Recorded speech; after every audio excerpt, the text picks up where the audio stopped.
The little pictures define us. They give us the identities that shape us, the questions that perplex us, in the pursuit of our bigger picture. My bigger picture starts with the question, how can we help better? Imagine a little girl inside a small town in Ethiopia in the light of Sunday morning sunrise. Every Sunday morning was a ritual for me.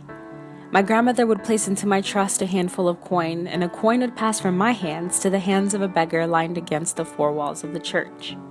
One coin in each hand. And as I stare at the pictures that remind me of those days, I question my giving. I wonder if it ever made a sustainable difference in their lives, and it brings to mind a new question. How can I give better? As I grew, so did that persisting question.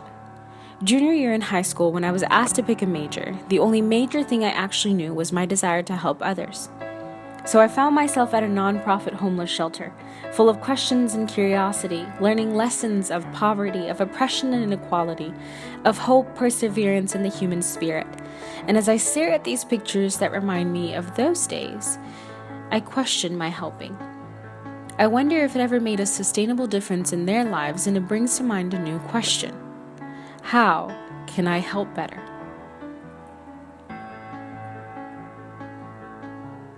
How can my talents be used as an agent of change became the question at the center of my high school experience, in the classroom and at the lunch table where friends and I brainstormed do unto others, a nonprofit student organization helping 13 strangers in my hometown, Mekki, Ethiopia.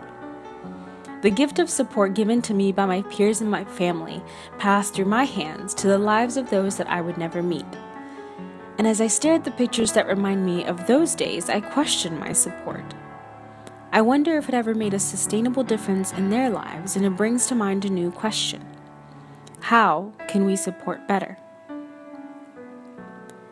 How can I use my education as an agent of change? How can entrepreneurs be responsible for more than just profit? What is the duality between activism and business? And how can we create sustainable change through our businesses, using models like Dr. Muhammad Yunus has created, like Union and Cafe Memento? And how can these businesses help us answer the question, how can we help better? These are the questions I continue to ask, and as I connect the dots, each small picture becomes a representation of the lessons that I have been given, which I hope to give back at the end of my education. So far, I have learned that helping better combines community development and sustainability. It is found at the intersection of social impact and profit. It connects empathy and process, and these are the lessons that I hope to continue learning through Maddie, which I know is the next step to help me refine the answers to the questions